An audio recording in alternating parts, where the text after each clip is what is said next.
Sosok siapa sih Mas Ibin sebenarnya? Sopo toh? Mas Ibin ini cah Blitar apa duduk lah sini ya. 28 kemarin Anda mencalonkan menjadi wali kota Blitar, Mas. Bersama Mbak Elim Samba. Nah, motivasi Anda seperti apa, Mas?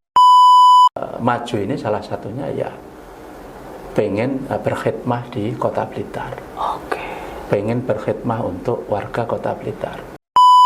Jadi kalau aktivis ke PNS itu mungkin bukan cita-cita, tapi sesungguhnya yang paling cita-cita yang paling unggul.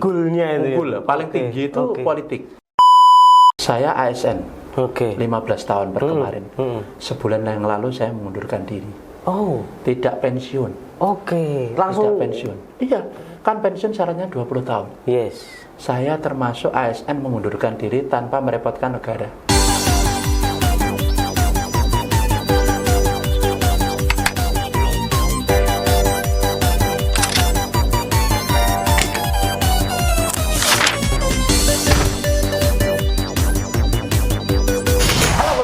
Kembali lagi di podcast Radar Blitar TV. Cah, iki narasumbernya apa, Cah?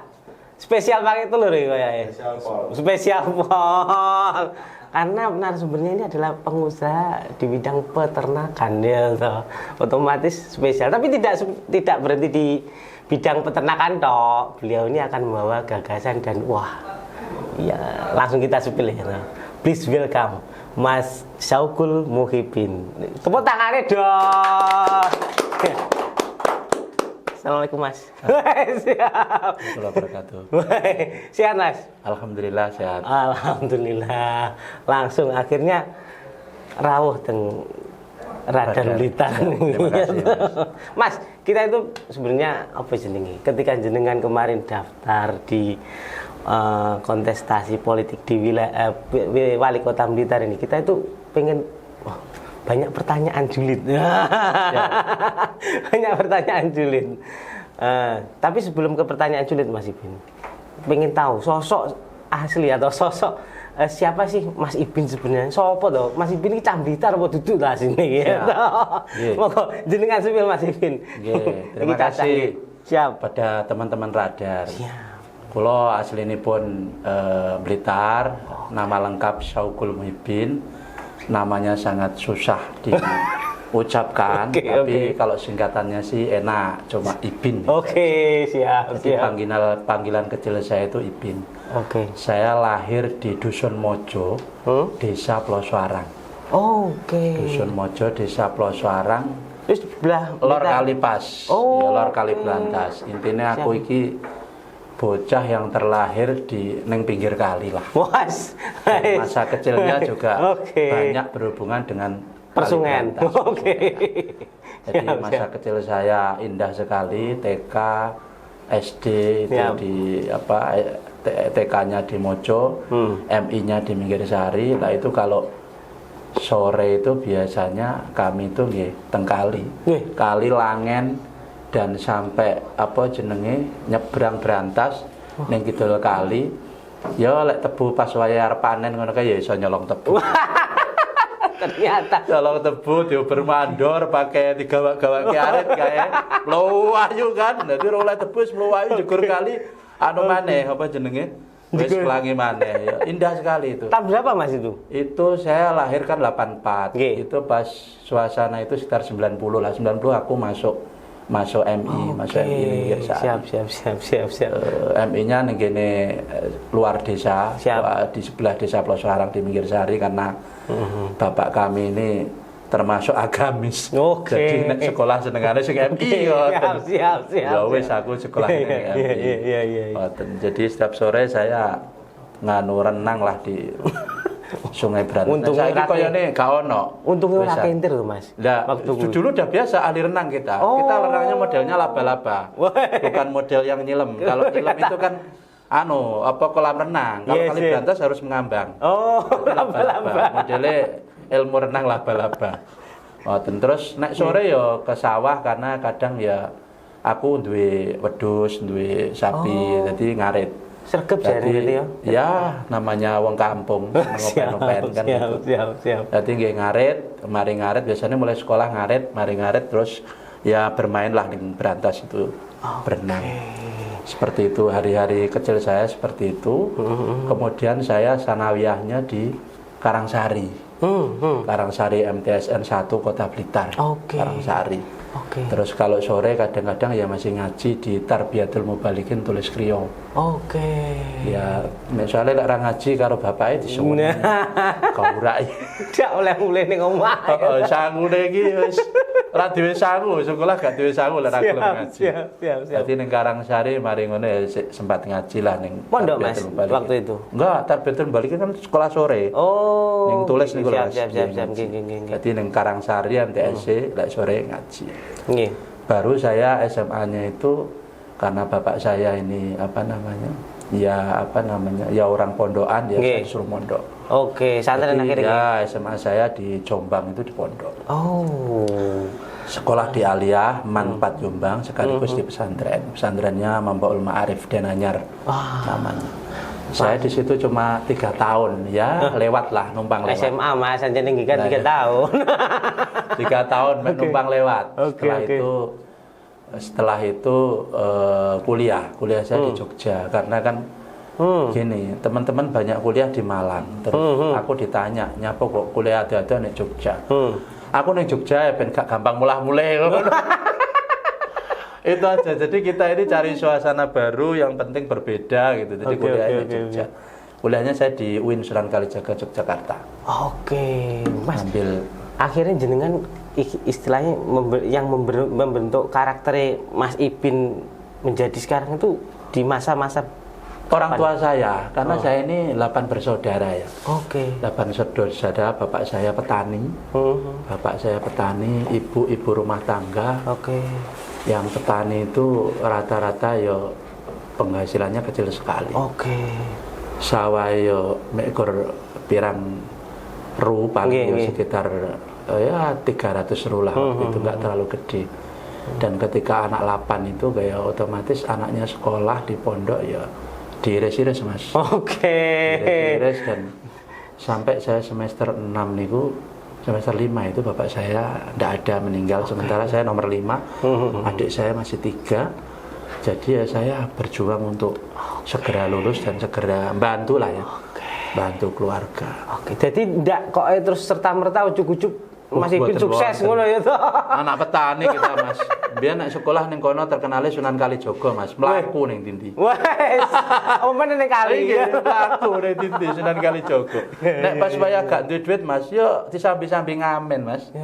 Zaman mahasiswa keras sekali. Sangat keras sekali. Kita juga nyari sekolah, nyari kampus itu mohon maaf Mas. Kampus termurah sedunia. Iya, semesteranku waktu itu 300.000 Mas. Satu semester. Sementara ada SD nih sebelah UIN itu, SD Sapen namanya. Itu 1 bulan itu 150.000 Mbak. Jadi kalau 6 bulan berarti kan 900. Nah saya itu 6 bulan itu 300. Itu kampus murah dewe sak donya Mas. Orang mikir sak Indonesia sak donya itu. Asli itu. Ya awak dewe sebagai anak petani kan golek kampus ya kuatnya sing murah-murah kira-kira seperti itu. Jurusan Mas apa Mas? Saya jurusannya itu Hukum Tata Negara. Kalau dulu namanya Jenayah Siasah di sana. Tapi sekarang diratifikasi menjadi Tata Negara. Bahasa keren nih. Tapi artinya walaupun kampusnya murah atau hidupnya penuh perjuangan kan akhirnya membentuk karakter Mas Ipin yang sekarang ini. Siap. Karakter Mas Ipin yang sekarang ini adalah yo wong pusat lho iki ngawur iki. Wong pusat lho iki. Mas, saged disipil to Mas kok jenengan akhirnya dadi wong pusat lho ya toh. Sebenarnya saya ini bukan orang pusat. Saya ini kebetulan putra Blitar yang merantau.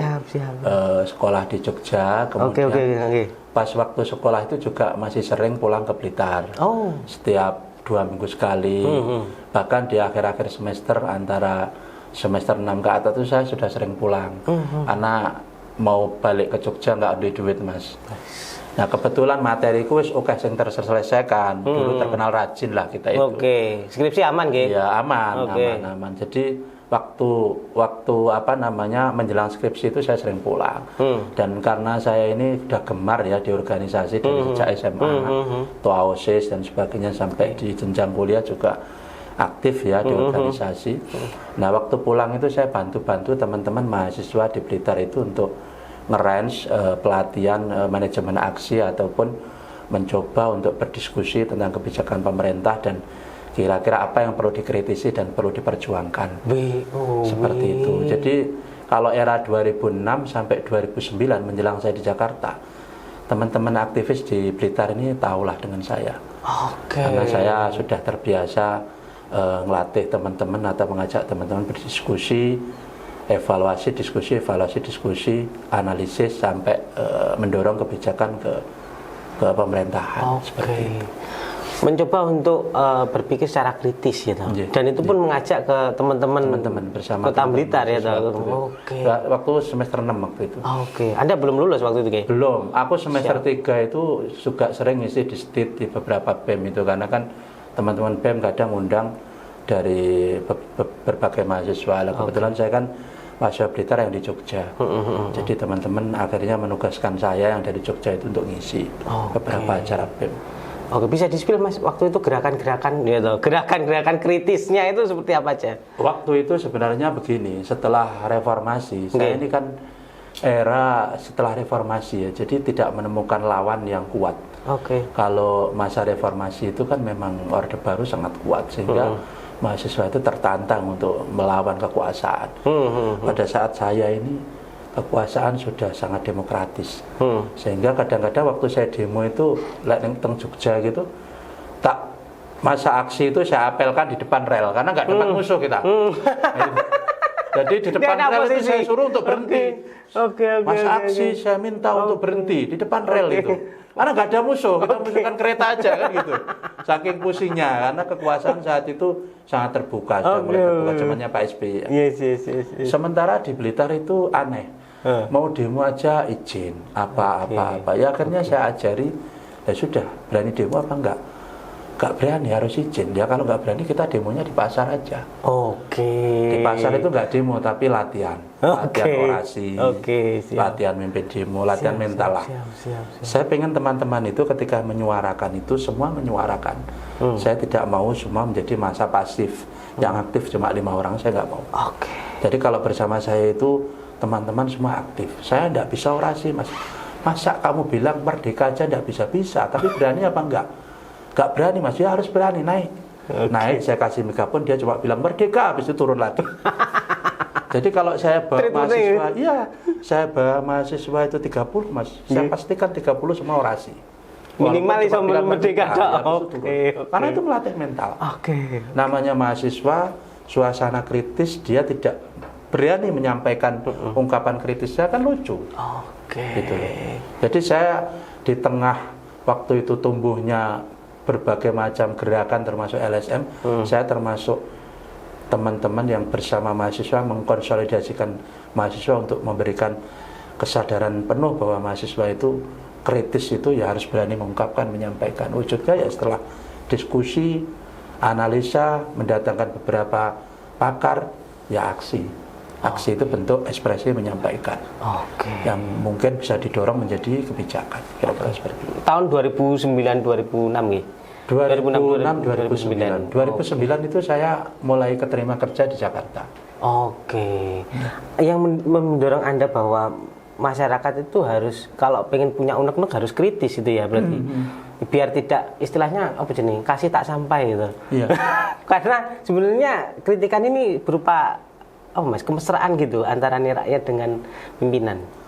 Sebenarnya begini ya, sebenarnya kalau lihat pemerintah itu juga bagus juga sih kebijakannya. Cuma kan terkadang memang ada wilayah-wilayah masyarakat yang terutama marginal ya, yang tidak tersentuh oleh kebijakan. Jadi sebenarnya kita ini advokasinya itu di wilayah yang marginal kira-kira itu, yang kalangan bawah lah kira-kira. Saya spill contoh ya waktu itu yang mungkin paling saya berkesan, agak terkesan itu. Salah satunya adalah banyak waktu itu orang pulang dari luar negeri, karena kan tenaga migran kita kan banyak. Di Blitar kan banyak yang di luar negeri yang tenaga migran. Mulai teko luar negeri kan sangune ndak akeh.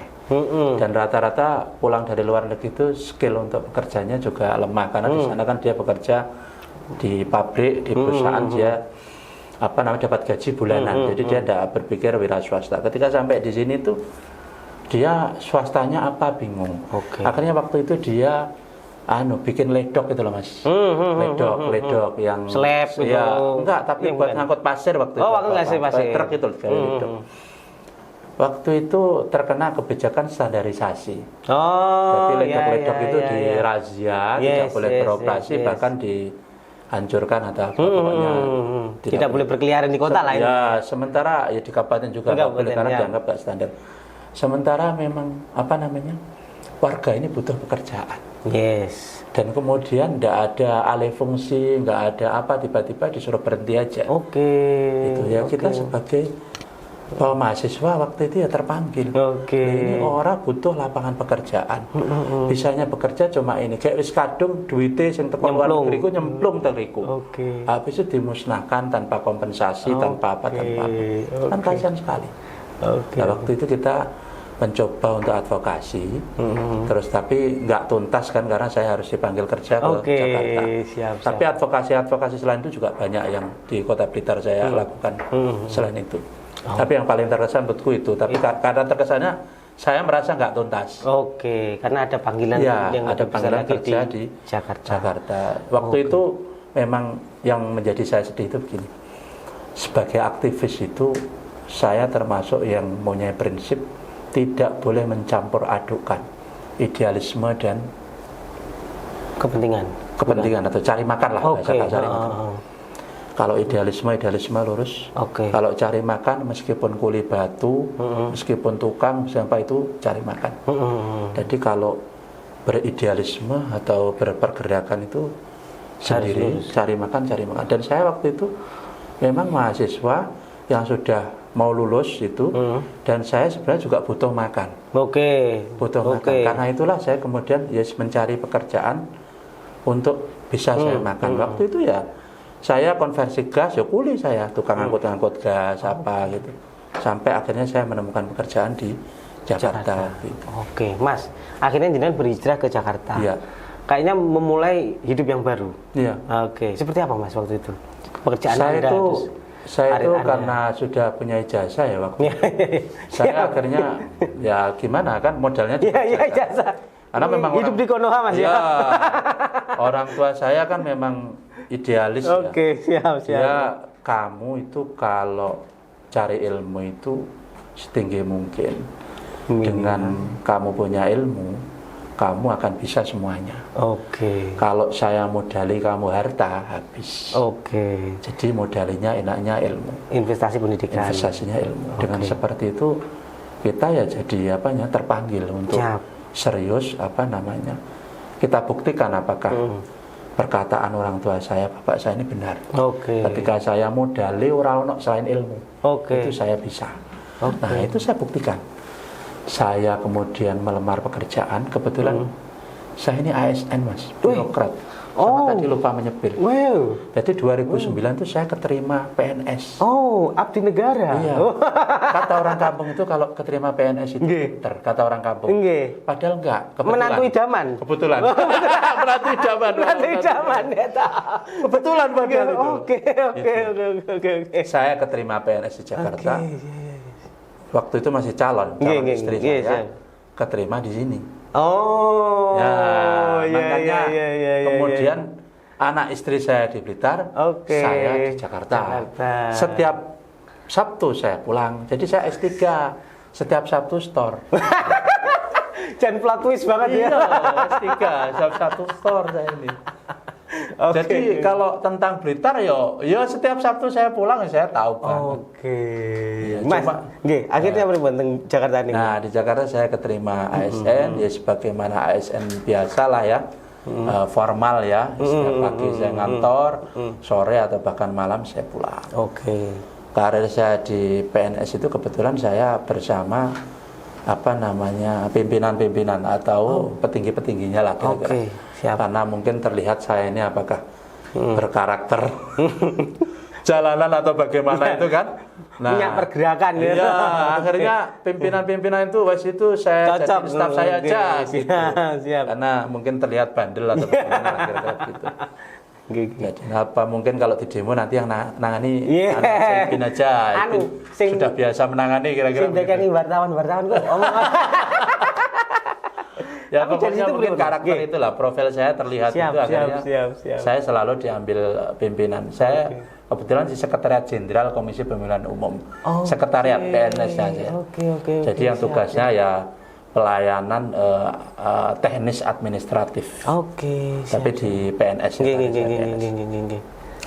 Nah itu saya salah satu pimpinan yang pertama dulu ngambil itu sekarang jadi dubes di Arab.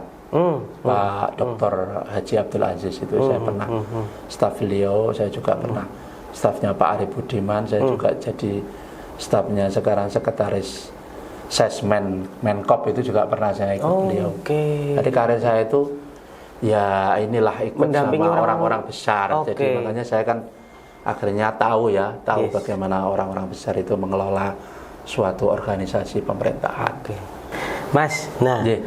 jadi kan akhirnya kan mendampingi mendampingi orang-orang besar, tokoh-tokoh di nasional, istilahnya kalau ya pemegang kebijakan yang sifatnya nasional. Bagaimana Iya. Mas? Apa yang menarik dari hal itu, Mas? Yang menarik. Dari jenengan istilahnya mendampingi beliau-beliaunya nih. Yang menarik itu belajar dari beliau-beliau itu bekerja dengan penuh tekanan. Bekerja dalam penuh tekanan, dalam situasi genting, dalam situasi yang sangat penting. Dan sesingkat-singkatnya. Iya, itu saya kira pengalaman yang jarang dimiliki oleh orang. Dan selain itu juga berelasi. Selain itu juga berjejaring. Itu penting karena untuk bekal kita memimpin itu kita mau jadi orang besar ya kita harus sudah tahu, sudah memahami, sudah bersama-sama orang besar. Itu akhirnya jenengan pada tanggal 28 kemarin. Wah, saya tahu. 28 kemarin Anda mencalonkan menjadi wali kota Blitar, Mas. Bersama Mbak Elim Samba. Nah, motivasi Anda seperti apa, Mas? Motivasinya tentunya soal kepemimpinan ya. Saya pernah dapat wejangan dari saya sebutkan wejangannya ya. Nggih no. Pakai Arab boleh toh? Monggo lah. Walaupun saya Arab Patinggenah kan. Jadi salah satu wejangannya begini. Nggih. Tasarruful imami ala ra'iyati manutun bil maslahati. Kebijakan seorang pemimpin itu harus bisa mendatangkan kemaslahatan, kemanfaatan, kemakmuran, kesejahteraan. Pokoknya yang baik-baik itu harus dilakukan oleh seorang pemimpin. Wong teko. Bocah teko. Asli. Siap. Itu yang membuat Anda mengena akhirnya Nyun Sewu kan dari itu tadi orang-orang besar, ya toh. Iya. Anda mungkin sudah zona nyaman di Jakarta. Iya. Akhirnya Anda comeback di Kota Blitar ini. Iya. Oke. Iya. Itu Jadi- dorongan Anda yang paling kuat. Iya, jadi begini. Sebenarnya saya ini kan juga ketua yayasan. Oke. Yayasan. Saya juga ngurusin pondoknya istri saya juga. Jadi di lembaga pendidikan dan sosial itu saya juga berperan. Pertanyaannya begini, saya tempo hari kan lebih pada banyak ngurusi domestik. Diri saya, keluarga. Artinya kalau kita mau ngurusin yang luar, kalau keluarga belum cukup kan nggak mungkin. Kan gitu nanti harus selesai diri sendiri nanti ya. kita nggak idealis dong. Jadinya kita jadi terbelah-belah. Nah, golek-golek iso. Ya, jatuhnya nanti ngurus golek-golek organisasi padahal sini Bu mau pengen keluarga. Nggak boleh. Iya. Jadi saya masih prinsipnya idealis dalam artian keluarga saya cukup, diri saya cukup, baru kita mengurusi orang lain atau komunitas atau apapun organisasi atau bahkan berpolitik. Kan begitu. Jadi alasan kita maju ini salah satunya ya pengen berkhidmah di Kota Blitar. Pengen berkhidmah untuk warga Kota Blitar. Saya ASN. 15 tahun kemarin. Sebulan yang lalu saya mengundurkan diri. Tidak pensiun. Langsung tidak pensiun. Iya, kan pensiun syaratnya 20 tahun. Yes. Saya termasuk ASN mengundurkan diri tanpa merepotkan negara. Oke. Negara nggak ngasih Pensiunan lah ya toh. 15 tahun loh saya kerja. Oke. Bayangkan kalau Anda kerja 15 tahun nggak dapat. Wah, sudah mengabdi. Ya, kurang sudah les, mengabdi negara. kurang tahun kasihan loh. 15 tahun Iya, saya mengundurkan diri Yes, karena mencalonkan wali yes. kota ini Yes. tidak minta pensiun. Oke. Dan saya ini sudah bertekad berkhidmat untuk Kota Blitar. Oke. Jadi saya kira penting bahwasanya kita mau berkhidmat itu, mau berjuang itu, mau mengabdi itu ya harus selesai pada diri kita dulu. Kalau sudah selesai baru mengabdi. Kalau belum selesai dengan diri kita itu berat juga kita mengabdi. Oke. Nah aku istilahnya Mas, Nggih. secara karir di PNS saya terakhir juga 3D, angkat sudah mau 4A. Oke. Hampir eselon ya? Iya, 3D itu kalau eselon sudah 3 harusnya. Tapi saya karena di pimpinan saya nggak ngejar eselon, karena saya melekat ke pimpinan karir saya. Kalau di sini ya harusnya kepala bagian. Oke. Jadi sebentar lagi kepala dinas, Yes. atau kalau di sana kepala biro, terus atau direktur, terus habis itu eselon 1. Oke. Jadi karir saya lumayan di Yes. birokrasi. Tapi bahwa hidup ini pilihan, jadi tidak boleh kita kemudian harus mengayai semuanya. Oke. Kalau peraturannya menyuruh kita untuk mundur dari ASN, ya kita taat peraturan, kita harus mundurkan diri dari Oke. ASN. Ngomong-ngomong gitu. Jenengan ASN sudah 15 tahun, bahkan ketika 5 tahun lagi itu kalau mau mengundurkan diri akan Pensiun. dapat pensiunan, ataupun tidak mengundurkan diri, jenjang karir Anda ini sangat bisa melejit. Ya, toh. Dan satu lagi, jenengan ini wasekjen GP Ya, Ansor, di organisasi. GP Ansor. Nah, bagaimana Anda ini bisa kok terus merelakan itu diri Anda sendiri untuk maju di Kota Blitar? Bagaimana kondisi Kota Blitar saat ini, Mas? Kondisinya. Nggih. Berarti ini terkait dengan membangun Kota Blitar. Yes, karena harus tahu kondisinya dulu Sebenarnya ya. begini, positioningnya kan ini naluriah ya. Naluriah itu kalau dari diri saya ini, memang cita-cita seorang aktivis itu ya politik. Oke. Clear itu. Oke. Jadi kalau aktivis ke PNS itu mungkin bukan cita-cita. Bukan cita-cita mungkin ya, mungkin. Nah, mungkin karena dalam kondisi perut lapar, keterimanya kerja di situ, mau tidak mau kan, sebagai bentuk juga diniati mengabdi ke negara. Tapi sesungguhnya yang paling cita-cita yang paling unggul, paling tinggi itu politik. Di bawahnya baru PNS itu masih di bawahnya lah. Pengusaha PNS itu di bawahnya. Yang paling tinggi itu politik kalau aktivis itu. Saya dari SMA itu sudah terdidik sebagai organisator, sebagai aktivis. Nah itu cita-citanya. Ya, cita-cita ya tadi saya kembali lagi ulangkan bahwa niatnya adalah untuk kesejahteraan, kemakmuran, dan pokoknya untuk inilah, untuk lebih bermanfaat bagi masyarakat yang luas lah, kira-kira seperti itu tujuannya. Lah kemudian ketika bermanfaat masyarakat secara luas itu, salah satunya juga menjadi kepala daerah. Jadi gini, kalau kita selesai dengan diri kita sendiri, misalkan kita cuma pengen enak-enakan ya kita kan zona nyaman. Berbisnis. Bisnis saya karyawan banyak loh Mas, ada 100-an. Kan gitu, punya perusahaan. Sudah selesai ya, lek manganku hobine mek kor jangan terong, jangan pecel, tewel. Iya, aku iwak-iwak iku gak doyan aku. Apa meneh iwak-iwakan gak doyan aku. Iwak kayu sate. Lah yo ora doyan lho. Soale pabrik iwak ning kono kan. Gak doyan. Dadi manganku iku tahu tempe senengane karo ya sego jangan lah, tewel jangan koro itu enak. Mungkin cak sadar mungkin anu rono ya, lek iwak Anda seneng. Iwak banyak aku. Siap. Jadi gaya makan kita, gaya hidup kita ini ya wis cukup lah, paling emper pinggir jalan seperti itu. Ketika sudah seperti itu kan yang dilakukan adalah apa? Yang dilakukan adalah bermanfaat bagi masyarakat luas. Itu yang penting. Saya pernah diprotes oleh salah satu teman saya yang kebetulan kiai. Mas, sampean pasang billboard gede-gede itu perlu bayar. Bayar.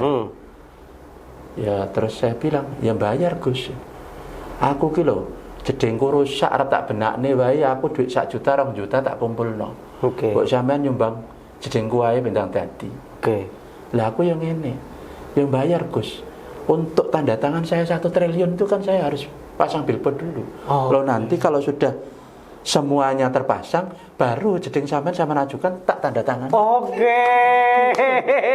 Ya kan gitu. Jadi syaratnya untuk bermanfaat masyarakat luas kan harus pasang billboard biar bisa tanda tangan. Habis itu kita pergunakan sebaik-baiknya kepentingan masyarakat. Tidak hanya pada satu sosok itu tadi. Iya. Banyak lagi yang banyak gitu loh. Oke. Loh saya ini kan terbiasa Mas dengan aktivitas sosial saya itu mencari-carikan sumbangan untuk sekolah, madrasah, pondok, untuk lembaga-lembaga, yayasan-yayasan itu sering saya itu. Saya ngamen lah biasanya. Yes. Karena nek aku dhewe ngasih Mas berbuat paling biro sih 500.000, 300.000. Itu ya proposal wis akeh. Oke. Nah, untuk agar bermanfaat lebih banyak lagi, makanya kita harus mencalonkan diri sebagai wali kota. Ya dengan tujuan itu tadi supaya untuk bermanfaat masyarakat luas. Oke. Mas, nyuwun sewu. Nggih. Lah apakah kondisi Kota Blitar sekarang ini, apakah istilahnya ya kira tepi curang gitu. Pemimpinnya itu tanda tangannya tidak tepat sasaran ya. Pokoknya jenengan jawab. Itu pertanyaan yang menggelitik. Ya saya kira kalau dalam penilaian mungkin sudah sangat tepat. Oke. Cuman kan kita sebagai kaum muda yang saya ini alhamdulillah milenial ya, milenial hampir kelewat. Nah kalau wakil saya Bu Elim ini milenial yang hampir Gen Z. Oke, siap. Skala bawah. Jadi apa namanya, kalau melihat dari kacamata kami justru mungkin kalau pemimpinan saya itu sudah sangat ideal di zamannya. Tapi bagi kami mesti ada terobosan-terobosan yang luar biasa mengelola Kota Blitar ini. Karena kebetulan kami berdua ya, saya dan Bu Elim ini juga pengusaha, saya birokrat, pengusaha, aktivis. Itu jadi 3 karakter itu. Nah itu kita melihat Kota Blitar ini kan dari Kota Blitar ataupun dari luar Kota Blitar. Oke. Saya melihatnya itu saya di Kota Blitar berproses. Saya di luar Kota Blitar itu mencari pengalaman, pengalaman, relasi, ilmu. Ketika saya kembali lagi siap untuk membangun Kota Blitar, tentunya saya sudah membawa itu, membawa relasi, membawa pengalaman, membawa ilmu. Ya tentunya mesti ada lompatan-lompatan agar Kota Blitar ini lebih maju, lebih tertata, lebih bagus lagi ke depan. Sebenarnya bisa ya Mas Kota Blitar? Sangat bisa. Jadi saya memang dengar sih sebenarnya, walaupun ini ya memang datanya juga seperti itu. Kota Blitar itu katanya sebenarnya kota pensiun. Iya tuh. Kota pensiun, terus kota orang dari merantau kemana-mana balik sudah mau pensiun itu tenang. Itu kan seperti itu kan sering saya dengar. Sering toh. Kota tidur seperti itu. Ya, memang kalau dilihat dari usianya memang saya cek kemarin itu yang 60 tahun ke atas itu sekitar 14,5%. Kurang lebih 21.000. Kalau estimasi penduduk 150-an ya, sekitar 21.000. Loh ini besar sekali. Nah ketika seperti ini kan programnya kan masih program-program yang terkait dengan kesehatan, terkait dengan kenyamanan lah di hari tua, subsidi-subsidi lainnya, macam vitamin, kesehatan, posyandu lansia, cek kolesterol, cek gula, cek darah, cek yang lain, pokoknya buat mereka nyaman lah. Bahkan sampai piknik gitu program mereka. Loh iya kan orang tua kasihan loh. Kita punya orang tua nggak pernah piknik itu. Coba kalau anak-anak kecil piknik, itu babanya kan ikut, mau ikut. Makanya ini program orang tua ini juga harus ada, harus progresif, harus ada. Demikian juga di usia kerja. Taruhlah di usia kerja itu, kalau lulusan SMA sekitar berapa 19 tahun ya, 20 19 kalau SMA ya, kalau kuliah ya 24 lah 25 sampai 60 lah ya usia produktivitas kerja. Nah ini juga banyak sekali dan menumpuk, dan anehnya di usia kerja di Kota Blitar ini hampir mayoritas itu yang tertinggi lulusan SMA, di bawahnya lulusan SMP, di bawahnya kalau nggak salah lulusan SD. Perguruan tinggi itu sama SD itu unda-undi, kayaknya unda-undi. Loh ini kan luar biasa, kita angkatan kerja dengan pendidikan yang mayoritas SMA, bawahnya SMP, terus SD sampai perguruan tinggi undang-undang, ini kan ngeri sekali nih. Bagaimana orang usia kerja sementara pendidikannya masih di SMA ke bawah. Oke. Ini kan kita harus melatih, kemudian mencarikan lapangan pekerja, menyalurkan, mencarikan, membuat lapangan pekerjaan. Ini kan bahkan melatih, ini kan waduh, ini PR tersendiri nih bagi pemerintah Kota Blitar ini. Makanya slogan yang selama ini, Mas, Kota Blitar sebagai kota perdagangan, pariwisata, kota jasa. Kita bisa ngevaluasi, bisa review. Perdagangannya kayak apa? Pariwisatanya punyanya apa? Makam. Selain makam ada nggak? Ya ada sih kecil-kecil, tapi kan kurang. Ya kurang lah. Akhirnya kan orang-orang Kota Blitar kan pariwisatanya yang gini. Kankam, nunggone Kampung Coklat, nunggone semana-mana lah pokoknya di luar Kota Blitar. Ini Malang. Artinya kan pariwisata ini sebenarnya kan juga PR kan bagi Kota Blitar. Terus kemudian jasa. Jasa juga dikeluhkan. Banyak orang yang nyepil soal parkir liar, apalah itu kan. Nah, demikian juga kan kita juga harus melatih, harus membriefing, mengkomunikasikan itu agar Kota Blitar tertata rapi, nyaman, lah kira-kira seperti itu. Tapi ada lagi yang keren, Mas. Mas. Ini kan kebutuhan warga Kota Blitar akan kepastian ekonomi. Kepastian lapangan pekerjaan. Kepastian pendapatan. Kenaikan pendapatan. Dan yang lain-lain terkait ekonomi ini tertinggi loh. Masyarakat Kota Blitar sangat butuh ini. Lah yang perlu ada terobosan ya. Yang belum pernah ada ya industri. Karena berdampak pada ekonominya ya, Mas ya. Berdampak pada lapangan pekerjaan. Pendapatan per kapita gitu nggih. Iya, pendapat lapangan pekerjaan. Ya kita mau tidak mau kalau ngomong Blitar harus maju ya kita harus mulai memasukkan industri dan juga harus memasukkan beberapa pusat-pusat ekonomi baru. Termasuk pariwisata baru. Termasuk ada wacana relokasi stadion itu penting. Jadi kita kalau jadi pimpinan ya harus berani. Kalau nggak berani ya buat apa? Gitu loh, nggak menarik gitu loh. Kalau cuma memimpin kemudian gitu-gitu aja bisa ngoperate, itu sambil tidur aja bisa. Lah kalau orang muda nggak boleh seperti itu. Harus ada lompatan-lompatan. Ada keberanian itu tadi, Mas ya. Iya. Jadi membangun Kota Blitar itu kan nggak punya SDA ya, alam ya. Nggak punya SDA, punyanya SDM. Kalau di luar Jawa ya, Mas, di luar Jawa, lulus SD, Mas, karena punya tanah 100 hektar, 200. Garap tanah. Iya, nanam sawit wae wis sugih, Mas. Wis sugih. Wis sugih. Jadi nggak perlu lek ning Kota Blitar lulusan SD, SMP arep kerja opo? Nanam opo? Lah wis Ya itu kan makanya lapangan pekerjaan sangat dibutuhkan di sini. Jadi saya bilang kalau kita harus berani. Salah satunya kenapa saya harus memunculkan mulai ada industri dan kawasan-kawasan baru pusat ekonomi itu penting karena apa? Karena ternyata kita tidak terasa makanan anak-anak kita, adik-adik kita, anak-anak kecil itu sudah bukan makanan yang dari Blitar asli.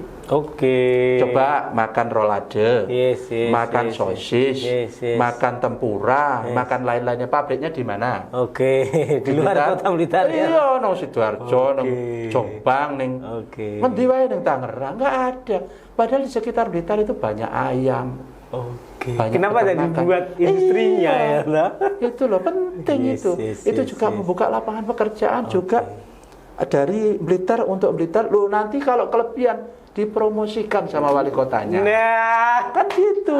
Loh, wali kota ini sales pinter loh. Brand ambassador. Iya, saya itu dulu itu kalau hari raya Idul Adha itu jualan kambing, sapi di Jakarta tak bawa dari sini. 7 truk, 4 truk. Aku nyales dewe. Nek Jakarta itu aku buka lapak. Saya bawa barang-barang Blitar ke Jakarta, saya jual. Pasar Timoro kulaanku. Itu balik enggak bawa kambing lagi? Ya enggak, balik bawa duit. Bawa Pak Siru. Betul. Panas coba jeruk. Tapi Anda kan memanfaatkan source-nya Blitar ya. Betul. Saya itu memang berpikiran dulu seperti itu. Saya berada di ibu kota, saya bawa barang-barang yang ada di Blitar ke ibu kota. Jadi sebenarnya keinginan dagang saya itu sudah ada sejak dulu. Demikian juga barang-barang yang ada di sana dibutuhkan Blitar, saya bawa pulang. Waktu itu saya pernah sebenarnya berdagang mobil bekas itu. Ke Blitar pernah saya. Tapi karena ya nggak concern akhirnya nggak jadi. Tapi sering juga bawa mobil bekas itu saya. Jadi yang sini saya bawa sana, yang sana saya bawa sini. Oh ini penting, ternyata ada produk-produk unggulan yang pasarnya itu tidak di kota Blitar. Salah satunya belimbing. Belimbing itu hasilnya kan sehari bisa berapa ton. Tapi lek didol nak Blitar sak kental kan bingung. Pasarnya di luar Blitar Kendang. Pasarnya malah ning luar negeri. Lek adol kendang ning Blitar 10 sedino lah kira-kira kan angel to. Pasarnya di luar kendangan dhewe. Karo tanggane kendang. Jadi memang jadi pemimpin juga harus pinter nanti memasarkan. Kalau ada pameran-pameran kita juga harus memamerkan. Bahkan kalau ada pameran di luar negeri kita kirim itunya ke luar negeri. Harus seperti itu. Membuka pasar di luar, kemudian menarik investasi ke dalam untuk ciptakan produk-produk di dalam. Kalau sudah over produknya, kita tarik keluar. Kalau dalam sudah cukup, kita pasarkan di luar. Saya siap G2G nanti produk-produk yang ada di Kota Blitar dengan berbagai Pemda. Misalkan begini, kita lahan pertanian nggak begitu besar karena peternakan juga nggak besar. Areanya di luar Blitar. Kita bikin aja pasarnya. Pasar peternakan, pasar pertanian atau agro mungkin ya, tapi di kota. Nah, nanti dapat insentif, dapat kan kota Blitarnya. Mas, artinya potensi kota Blitar ini wah istimewa kalau jenengan lampirkan tadi. Ya, istimewa. Ya, istimewa cuma begini, Mas. Kita harus memprogramkan ini sesuai dengan sesuai dengan kebutuhan dan usianya. Misalkan begini. Bagi anak-anak yang masih usia terdidik atau usia pendidikan, ya kita maksimalisasi di dalam pendidikan. Itu loh. Bagi yang usia kerja, ya kita bukakan lapangan pekerjaan. Kita bikinkan pusat-pusat ekonomi baru. Dan kita revitalisasi pusat-pusat ekonomi yang lesu atau yang mati macam pasar itu kan revitalisasi. Dan di usia tua, ya harus kita kasih program-program agar mereka hidup nyaman, hidup tentram. Itu pun orang tua kalau melihat anak cucunya tidak berhasil di bidang sekolahan pendidikan juga susah. Dia akan makanya lagi. Iya, usia tua ini harus dienakkan dengan usia mudanya ini yang terpenuhi di bidang pendidikannya. Saya mau ningkat, Mas. Saya mau ningkat. Saya tidak mau pendidikan tuh lulus SMA itu nggak mau. Kalau warga kota Blitar harusnya S1. S1. Bagaimanapun harus S1. Karena begini, Mas. Di S1 itu seseorang itu dilatih untuk berpikir, berdewasa, berkarakter. Itu penting. Jadi bukan soal, kan kadang ada adikum yang ngomong misalkan, anakku lulus S1 nganggur. Nah, itu mestinya evaluasi lagi. Mestinya didatangkan ke saya itu. Tak suruh kerja. Di treatment ya. Tak suruh kerja. Tak marah-marahin dulu itu. Kamu kok bisa nganggur? Kamu bukannya kuli ngangkut-ngangkut itu bisa kan gitu. Kamu bukan nganggur, kamu itu pengen nganggur. Gitu. Kalau nyari pekerjaan banyak. Tapi kalau nyari hasil yang gede, itu harus ada triknya. Mentalnya kan itu sama. Mental dulu. Nganggur itu kan mental. Yes. Kalau dia pengen cari pekerjaan banyak, tapi untuk cari pekerjaan yang hasilnya banyak, itu harus dilatih dulu, step ada by triknya. Step by step. Jadi saya pengen sampai di perguruan tinggi itu, bayangan saya, kalau sudah sampai di perguruan tinggi, kita tidak perlu melatih, kita tidak perlu mencarikan pekerjaan. Dan bahkan mereka akan mencari pekerjaan sendiri dan akan menciptakan lapangan pekerjaan. Karena mereka kan sudah cukup mumpuni untuk menjadi pemimpin-pemimpin, cukup mumpuni untuk mampu mencari pekerjaan, menciptakan pekerjaan sendiri. Saya yakin kalau perguruan tinggi. Dan bayangan saya sebenarnya sangat ngeri ya, terutama teman-teman yang tidak mampu ya ini. Keluarga-keluarga yang tidak mampu itu di kota ini, Mas. Ini Kota Blitar. Kota Blitar ini saya cek itu kalau nggak salah sekitar 8.000 KK. Oke. 8.000 KK penerima Angka yang PKH. tidak sedikit loh Ya, itu. 8.000 itu banyak loh. Oke. Kalau satu keluarga ada 3 berarti ya sekitar 25.000, 24.000, 24 sampai 25.000 sekitar seperti itu. Kalau satu kakak keluarga. Nah ini juga banyak kemudian yang satu rumah itu katanya ada 3 kakak, 4 kakak, bahkan konon ada 5 kakak. Loh bagaimana dia mau memecah kakak? Iya, Kalau nun sewu pendidikannya SD, SMP. Iya. Kita latih berulang-ulang itu sumber dayanya juga itu. Iya. Yang paling gampang di usia muda ini, anak-anak ini sekolahkan sampai S1. Oke. Sampai S1. Nanti menjelang S1 Lulus. dikasih beasiswa bimbel dulu. Oke. Persiapan masuk perguruan tinggi. Setelah keterima ke perguruan tinggi top, kemudian kasih beasiswa. Oke. Kalau anggarannya nggak cukup, saya aminkan. KIP atau apa saya aminkan. Nah. Kalau butuh nanti misalkan masuk perguruan tinggi dicek toh benar-benar miskin apa tidak. Yang ngasih surat kan kepala lurah. Yes. Atau RT RW. Okay. Nanti saya tanda tangan wali kota aja. Wali kota langsung tak kasih Pak Rektor. Kalau perlu rektornya tak telepon. Pak ini miskin. Saya bilang gitu. Wajib karena anak-anak kita harus S1. Oke. Minimal. Dan sebenarnya secara IQ atau pemikiran mereka tidak kekurangan, tidak. Tentunya ya yang punya peminatan tinggi. Oke. Kalau nggak minat ngapain dipaksa? Iya. Nanti sudah dikasih beasiswa tidur aja lulus kan, gitu. Oke. Sesuai peminatan. Nah itu saya bayangin gini, bahkan beasiswa itu sampai pada profesi-profesi yang utama. Misalkan gini, ada anak orang tidak mampu, tapi keterima di kedokteran. Wah. Gitu. Kan profesi-profesi sekolah-sekolah mahal lah kayak gitu. Dokteran. Itu sangat terus jauh di keterima jadi sarjana teknik misal di kampus-kampus ternama misalkan ITB. Terus pertanian di IPB. Misalkan politik di UGM atau kampus-kampus top lah. Wah itu kalau ada anaknya orang miskin itu. Insya Allah saya usahakan supaya dapat beasiswa. Saya pengen putra-putra kota Blitar ini menjadi orang-orang top, menjadi Soekarno. Tepuk tangan itu Pak. Jadi dokter-dokter terkemuka. Lah nanti kalau yang kayak dokter itu bisa kita tugaskan di RSUD Mardiwaluyo. Kembali lagi ke untuk membangun kota Blitarnya lagi. Saya kan pengen menjadikan RSUD itu rumah sakit rujukan. Iya. Rujukan. Jadi namanya rumah sakit di kota itu harus jadi rujukan dari beberapa daerah menjadi rumah sakit kota. Rujukan. Gitu. Kita harus naikkan. Oke. Grade-nya juga harus naik. Harus dinaikkan fasilitasnya. Tenaga medisnya, pelayanannya dinaikkan semua. Nah itu nanti ke depan akan diisi oleh putra-putra Blitar terbaik yang dapat beasiswa dari pemerintah kota Blitar. Sekolah kedokteran itu mahal. Kalau dikasih beasiswa, insya Allah itu dokter-dokter akan mengabdi dengan tulus.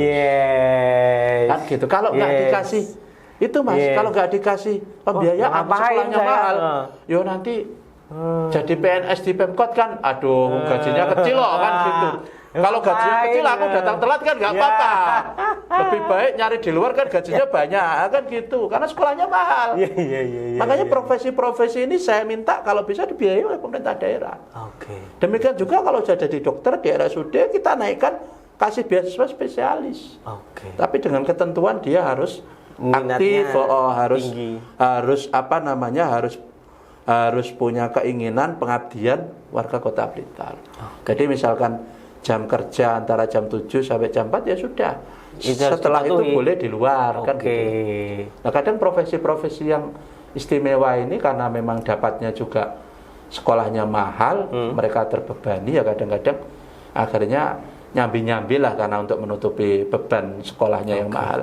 Ya saya harap ini malah nanti akan dibiayai oleh pemerintah daerah sehingga kita punya dokter-dokter unggulan dari keluarga yang tidak mampu. Dia bisa mengangkat keluarganya, bisa memecah kakak mas. Yang kakaknya satu keluarga ada berapa kakak? Satu rumah ada 5 kakak, ada 3 kakak, ada yang bekerja cuma 2 orang. Nah kalau S1 kan nun sewu lah mas, nyari kerjaan sebulan 3 juta, 4 juta, 10 juta, 20, 100 ini sangat mungkin mas kalau S1 kan gitu. Tapi kalau lulusan SD SMP berat sekali. Ini salah satu teori di mana pendidikan itu bisa mendatangkan kesejahteraan atau mengangkat ekonomi keluarga. Oh. Mas, artinya gagasan-gagasan jenengan kan istilahnya Kota Blitar bisa menjadi lebih baik 10 kali lipat bahkan 100 kali lipat dari sekarang. Tentunya kan ya seperti semboyannya Jawa Timur Mas, Jerbasuki mau beo ya. APBD kita apa cukup dengan gagasan jenengan ini untuk merealisasikan itu? Ya memang berat ya dengan APBD cuma sekitar 1 triliun dan PAD yang kecil sekali itu berat. Akan tapi kan gini, saya ini kan 15 tahun hilir mudik di ibu kota ya, pulang pergi ke Blitar itu 15 tahun. Tentunya di sana kita juga punya jaringan yang sangat banyak dan punya teman-teman saya banyak politisi nasional atau tokoh nasional, politisi nasional. Jadi saya kira untuk menambah APBD itu sangat mungkin dengan kemampuan dan jaringan saya. Saya kira dengan kita mengajukan program-program yang bagus, realistis dan terukur, juga pembiayaannya nanti akan bisa diusahakan dari luar APBD. Saya kira seperti itu. Tidak hanya mengandalkan APBD 1 triliun itu tidak. Kita harus bisa mencari tambahan-tambahan pendapatan untuk lompatan-lompatan pembangunan di Kota Blitar. Karena Kota Blitar ini sudah lama ini ya begini-begini aja.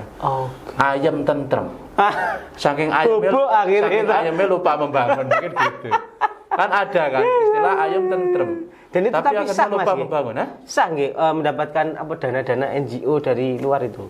Bukan luar negeri, maksudnya bukan NGO. Gimana Mas? Jadi kan begini. Jadi pendanaan itu ada yang bersumber dari APBN, APBD. Kan dari APBN kan sumber formal kan. Nah, di luar sumber formal kan kita mungkin ya ada juga yang sumber dari hibah. Dari hibah itu bahkan sampai luar negeri. Kan ada beberapa masjid yang dibangun oleh Uni Emirat Arab, Qatar apa. Jadi kita sangat mungkin, apalagi di sini ada makam Bung Karno. Makam Bung Karno itu saya pengen menjadikan sebagai ikon. Enggak, ikon selain ikon ini destinasi wisata utama Kota Blitar. Internasional. Ya, bahkan akan diinternasionalisasi. Seperti itu. Jadi menjadi wisata utama Kota Blitar makam Bung Karno. Jadi kita harus bangun dan kita harus ramaikan. Bangun ramaikan itu dalam rangka untuk dalam rangka untuk menghormati jasa beliau, dalam rangka juga untuk menyebarkan ajaran-ajaran beliau. Karena sesungguhnya kami juga sangat terinspiratif oleh Bung Karno, karena Bung Karno adalah kader terbaik lah. Kota Blitar ini kader terbaik beliau. Kami kemarin juga ziarah dulu. Setelah ziarah kami juga berangkat dari rumahnya Bung Karno di Gebang. Ya, itu kami menunjukkan semangat bahwa kata beliau, beri aku 10 pemuda saya akan kuguncang dunia. Barangkali salah satunya kita lah. Kan lumayan kalau salah satunya kita kan. Siapa? Jenengan kok luas banget tentang Kota Blitar. Padahal kan Anda hidupnya tidak ada di Kota Blitar waktu itu gitu. Kok ada terpaan isu, wah ngapain milih Mas Ibin? Wong jarang di Blitar ya toh. Misalkan ya pilih aja yang orang asli Blitar. Nah, itu penepisan Anda bagaimana Mas? Saya dari dulu sampai sekarang itu beralamat di Blitar ya, tepatnya di Plosarang. Di Plosarang, di rumah bapak saya, jadi Mojo Plosarang. Alamatnya di situ. Jadi nggak pernah berubah alamat saya. Meskipun saya bekerja di Jakarta 15 tahun, tapi alamat saya tetap situ. Dan kemudian keluarga saya di Blitar, anak istri. Jadi setiap Sabtu itu saya pulang. Itu S3 tadi. Pulang. Jadi kalau ibaratnya saya itu di luar Blitar itu 4 hari, 3 harinya saya di Blitar. Tapi dengan pola seperti itu kan saya bisa melihat, memantau Blitar itu dari dalam ataupun dari luar. Dan di luar pun saya juga tidak main, tapi saya mencari relasi, pengalaman, ilmu, jaringan. Nah ketika ini saya sudah cukup, saya gunakan kembali untuk berusaha membangun Kota Blitar. Saya kira kalau melihat Kota Blitar dari dalam Kota Blitar dengan dari dalam dan dari luar, itu sisinya berbeda. Itu lebih. Ya itu point tadi. of view-nya lebih luas gitu. Betul. Kalau melihat perspektifnya dari dalam Mas, Iya. yaitu Blitar itu adem, ayem, tidur. bagaikan kata dalam tempurung. Iya.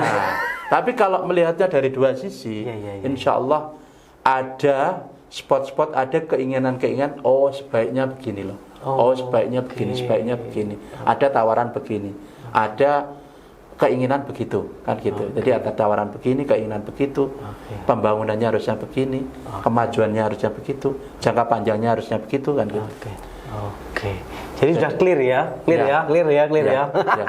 Jadi kita ini Jangan membanding-bandingkan. putra Blitar asli, Oke. tapi kita ditempa untuk mencari ilmu, pengalaman, jaringan, bahkan modal ya, untuk kembali lagi menginginkan berjuang untuk kemajuan Kota Blitar. Kira-kira seperti itu. Tepuk tangan. Jadi saya ini tidak pulang ke Blitar itu pensiun tidak. Ya. Kan kalau konon katanya kota pensiun, saya ini enggak. Saya ini pulang ke Blitar itu untuk mengabdi. Untuk mengabdi. Itu kalau masyarakat mau. Siap. Ya, kalau nggak mau profesi saya kan masih banyak. Wah, aman. Iya aman, masih punya yayasan, masih aktif di organisasi, bisnis juga ada. Dan mungkin karena kami sudah niat di politik, ya 5 tahun lagi ketemu saya lagi. Itu, jadi setiap 5 tahun tetap masih pin lagi, kan gitu. Kan gitu. Karena apa istilahnya? Keinginan Anda adalah nothing tulus nih, Mas. Iya. Oke. Iya. Mas, satu lagi pertanyaan julid dari teman-teman. Pertanyaannya julid tak? Enggak apa-apa. Mas Ipin ini kan backgroundnya hijau. Answer. Ya. Ini ada pertanyaan gini. Kok kayak Kota Blitar akan Cat hijau ya? Cat hijau ya?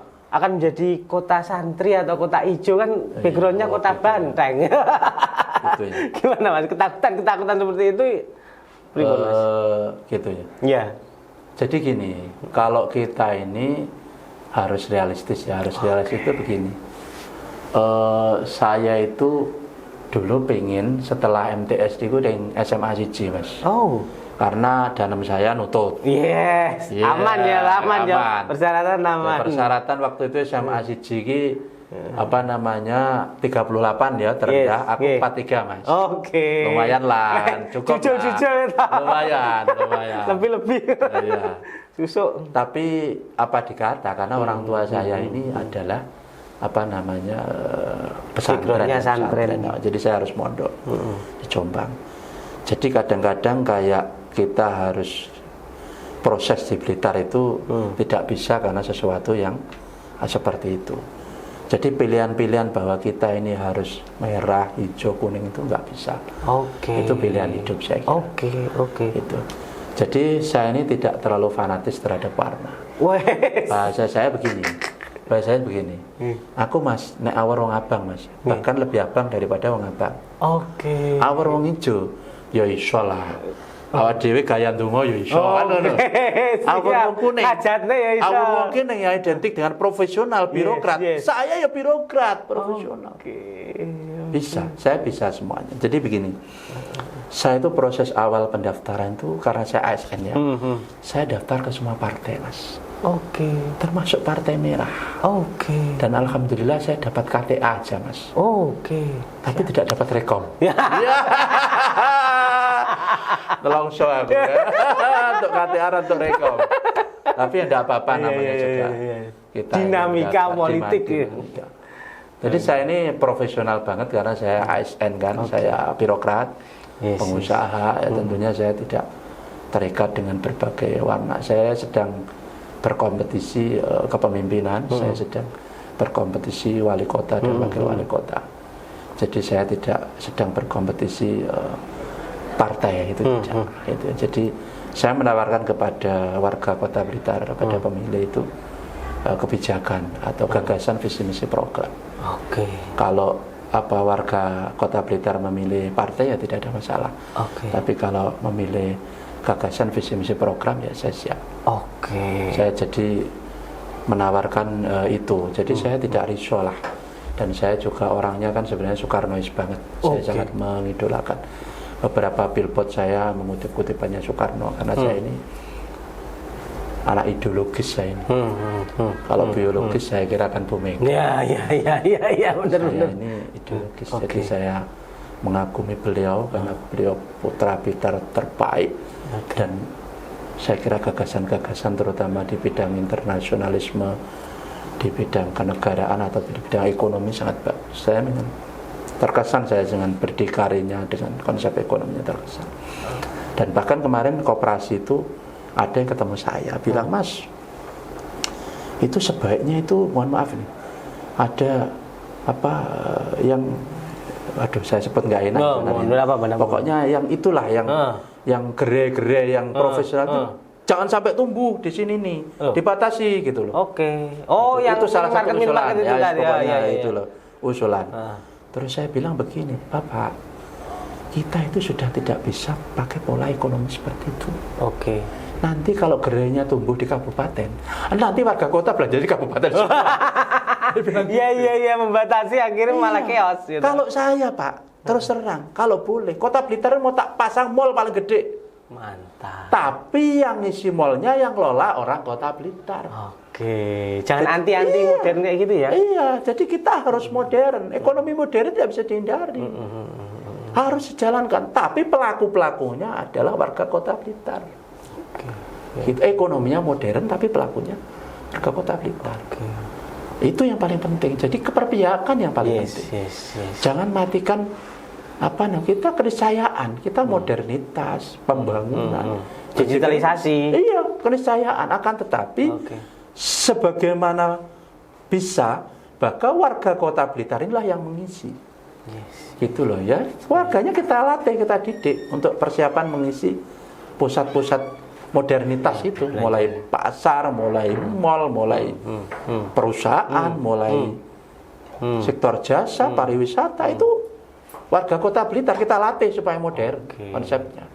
Berdagang itu aja. Daripada pasar tradisional tapi sepi. Iya, mending kita tidak bisa keniscayaan. Bahkan pasar tradisional kalau bisa nanti modernisasi, kasih AC, kasih apa sih, biar rame. Siap. Atas kasih tempat nongkrong anak-anak muda, kasih bioskop, kasih apa. Karaoke. Ya itu salah satu hiburan. Siap.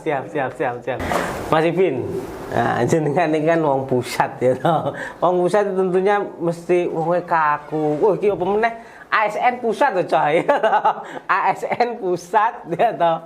Wonge pusat ya, wonge tekone iki. Apakah nanti Anda juga apa wong iki kaku dan tidak masyarakat gitu? Lek jenengan niku. Kok gek apa jenenge gah awaro masyarakat ngoten. Lek jenengan selama ini pripun, Mas Ipin?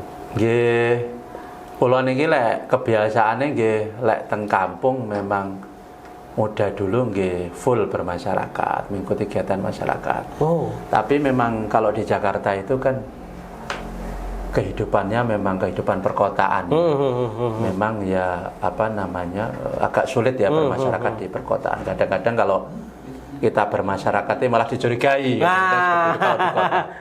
Kok tapi menyebarkan ajaran apa ya, begitu. Tapi semenjak saya banyak di Blitar lagi dan kemudian kita kembali ke kampung ini juga ya kembali lagi ke asal dulu. Bahwa kita normal kembali lagi ke masyarakat. Jadi saya mengikuti kegiatan-kegiatan masyarakat. Jadi kalau kegiatan masyarakat apalagi kemarin-kemarin ini ya Agustusan full ini, ya wis kita ikut jalan sehat, ikut ngopi-ngopi, ikut ketawa-ketawa, ya bahkan ikut nyanyi-nyanyi juga. Kadang-kadang sama masyarakat itu diminta kita datang itu. Kita ini kehadirannya diminta menyambut, tapi kan menyambut itu kalau lama-lama juga bosan. Seremonial kayak. Iya, paling-paling kalau menyambut saya mengenalkan diri saya. Setelah mengenalkan sudah kenal, baru ini apalagi nyanyi, ya wes nyanyi. Langsung nyanyi, wes jadi artis. Jadi kita aja mengalir. Demikian juga ternyata itu ketika kita berdiskusi atau menyepil program kita jalin aspirasi. Itu tidak semua masyarakat juga concern. Kan paling-paling mereka yang berkait langsung aja. Misalkan kalau dari kalangan yang tidak mampu itu misalkan Rastrada gitu ya. Paling dia yang nyambung yang Rastrada. Yang program-program yang lain ya tidak begitu nyambung. Tapi pada dasarnya saya pun sampai hari ini saya jarang mengundang masyarakat, tapi saya hadir di tengah-tengah masyarakat untuk mengikuti kegiatan masyarakat. Terus termasuk misalkan ada keseripahan ya, kematian itu saya juga datang. Datang ke warga, jadi kita ikut melayat ke masyarakat. Jadi kita nggak anti, kita masyarakat. Hari-harinya juga nongkrong ngopi apa ya yang warung biasa lah. Lebih banyak turun ke masyarakat. Karena dengan turun ke masyarakat itu kita tahu masyarakat akan nanya, atau kalau nggak nanya dia akan, Pak, mbok itu programnya yang Rastrada diteruskan. Oke, siap, nanti malah akan saya tingkatkan. Pak, mbok itu RT keren diteruskan. Oke, nanti siap. Jadi kita sekalian untuk mencari informasi dan menjaring aspirasi masyarakat. Jadi keinginannya masyarakat itu apa tentang pembangunan. Jadi saya ini senang kalau turun di masyarakat karena merasa bahwa dengan kita bergaul dengan masyarakat itu, masyarakat banyak memberikan informasi dan masukan ke kita. Sehingga kalau sudah informasi masukan itu banyak, itu akan kita jadikan visi misi dan program.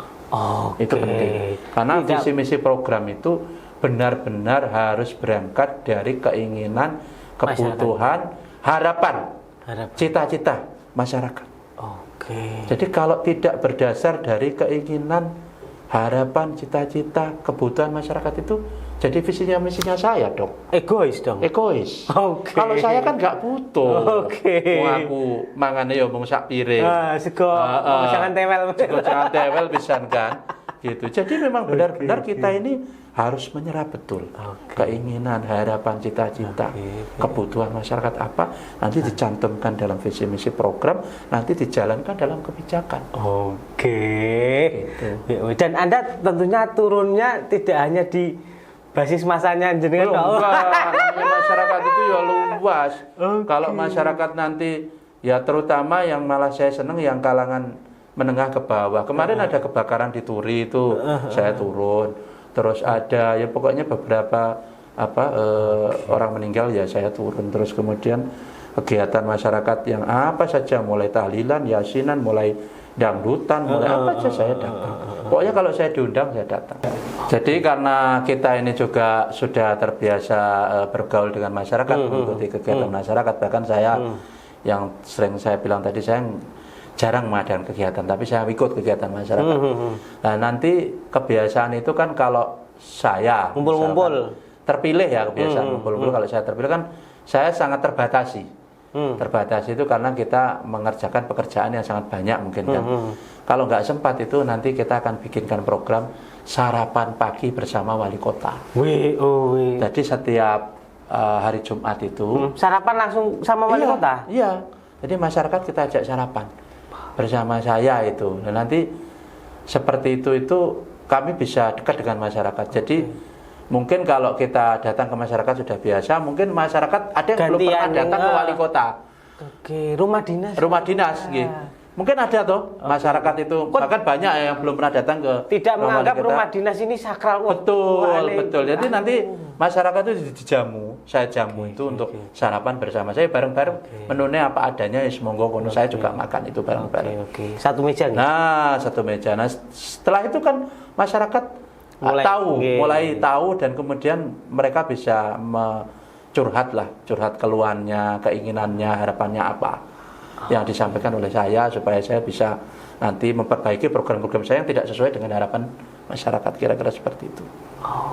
Dan kalau perlu nanti setelah makan-makan ngobrol-ngobrol sama wali kota, nanti dilatih, latih soft skill, mungkin pembidangan ya. Kalau mungkin ada tematik lah ya, apa kesehatan, pendidikan, apa Basbangpol atau apa nanti mengisi. Jadi masyarakat mengisi. Nanti kami bikinkan aplikasi mengisi. Jadi misalkan yang sepuh-sepuh pengen kesehatan, ya klik kesehatan. Nanti yang muda-muda pengen pendidikan, yang klik pendidikan. Nanti pendidikan mungkin tata cara mendapat beasiswa atau apa kan tentang pendidikan kan seperti itu, persiapan untuk kuliah dan sebagainya. Jadi yang muda-muda mungkin klik pendidikan. Nah, sepuh-sepuh cocok cocok untuk kesehatan. Nah, mungkin nanti yang muda ini mungkin persiapan rumah tangga itu bagi kawin-kawin bisa aja. Jadi nanti isi aplikasi setelah bersama ketemu sama wali kota sarapan nanti dilatih.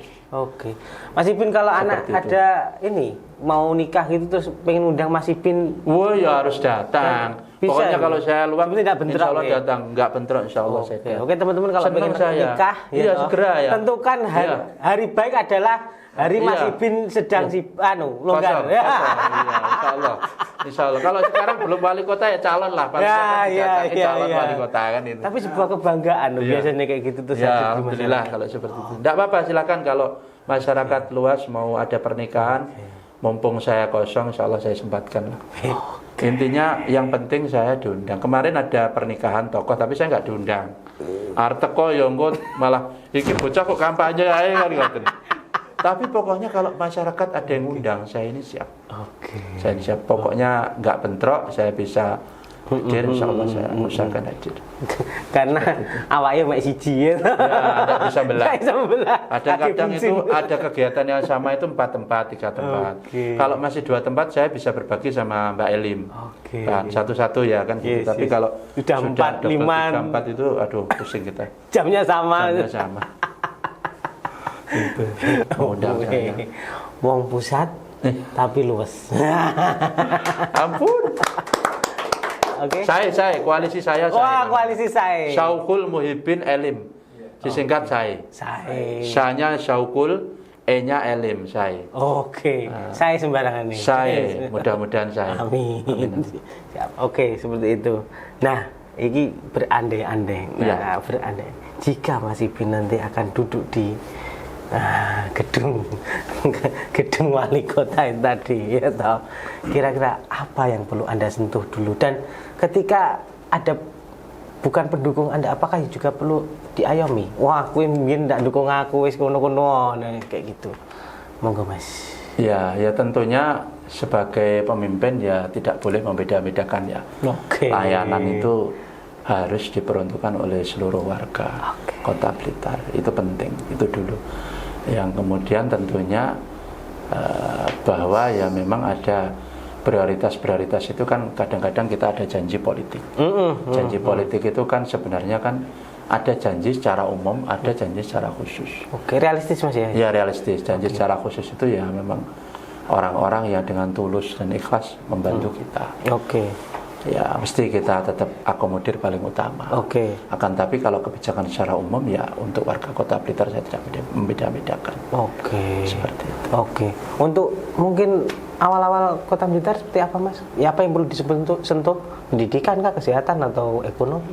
Saya kira simultan. Tapi nanti akan sangat terasa kalau beberapa tahun kemudian. Kalau untuk awal-awal kan mungkin berat ya, karena kita awal-awal mesti harus repositioning ya, harus menempatkan diri, menata birokrasi, terus kemudian harus persiapan kajian dan pelaksanaan mulai mengerange visi misi gagasan dan program kan gitu. Oke. Terus kita dalam pelaksanaan itu kadang-kadang karena kebijakan baru kadang-kadang kan perlu tes dulu kan juga seperti itu. Kadang-kadang kan dikira kebijakan ini bagus, mampu diterapkan, ternyata setelah dilaksanakan kurang maksimal, kurang efektif kan gitu. Jadi kita mesti butuh persiapan, penyesuaian, tapi pada dasarnya kita pengen gagasan-gagasan saya tadi itu semua mulai dijalankan di sejak kita menjabat. Oke, siap Mas. Satu kalimat lah, ya kata-kata untuk cah Blitar, cah Kota Blitar. Ben punya semangat ya toh. Ben punya semangat seperti Mas Ibin. Oke Mas. Kata-katanya ya. Tidak ada sesuatu yang diperoleh dengan mudah. Perjalanan saya itu juga tidak mudah. Mulai kecil anak seorang petani, terus kemudian saya harus meraih pendidikan dengan keterbatasan, dengan kekurangan, dan saya juga harus merantau dengan kekurangan dan keterbatasan. Bahkan saya sering naik mata remaja itu saya berdiri karena saking penuhnya, dan saya bayar di atas karena keterbatasan, dan saya rela melakukan itu ya memang demi keluarga dan demi saya masa depan seperti itu. Makanya bagi terutama para pemuda, jangan pernah menyerah. Raihlah cita-cita Anda setinggi mungkin. Ingat kata Bung Karno, raihlah cita-citamu setinggi langit. Jika engkau jatuh, maka engkau jatuh di antara bintang-bintang. Jadi kalau sampean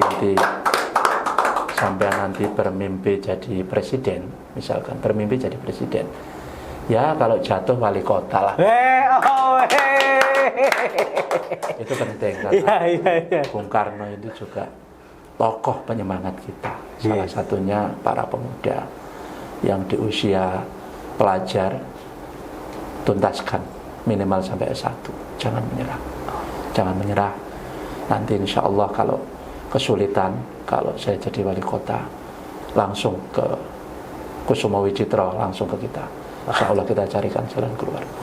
Saya tidak mau para pemuda ini gagal, karena di Kota Blitar ini masalahnya sudah sangat banyak. Begitu pemuda kita gagal, Kota Blitar selamanya akan adem, ayem, dan tertinggal. Adem, ayem, dan tertinggal. Oke. Ke depan, dari pemuda, dari kalangan muda harus maju, harus sukses pendidikannya, dan harus bisa membawa Blitar berubah, Blitar maju menuju masa depan. Blitar menjadi terkenal menuju masa depan. Kira-kira seperti itu. Istimewa, siap. Oke, terima kasih Mas Ipin. Matur nuwun. Apunten ingkang kathah menawi ada kelepatan saya dalam sami-sami kula nggih. Nyuwun agunge pangapunten. Siap, semoga sukses. Amin amin. Oke, terima kasih teman-teman. Jangan lupa like, comment, dan subscribe. Oke, Ciao. terima kasih.